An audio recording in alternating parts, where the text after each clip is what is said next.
নাহমাদুহু ওয়া নুসাল্লি আলা রাসূলিহিল কারীম আম্মা বা'দ। সম্মানিত দর্শকবৃন্দ, আসসালামু আলাইকুম রাহমাতুল্লাহি ওয়া বারাকাতুহু। আপনারা যেখান থেকে আমার চ্যানেলটি দেখছেন অবশ্যই কমেন্টের মাধ্যমে জানিয়ে দেবেন কে কোন জেলায় থেকে বা কোন কান্ট্রি থেকে, কোন দেশ থেকে দেখেছেন।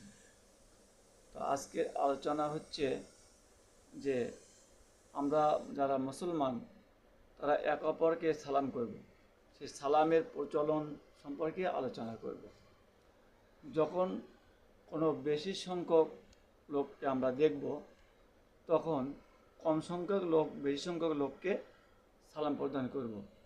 আসসালামু আলাইকুম রহমাতুল্লাহি ওয়া বারাকাতুহু।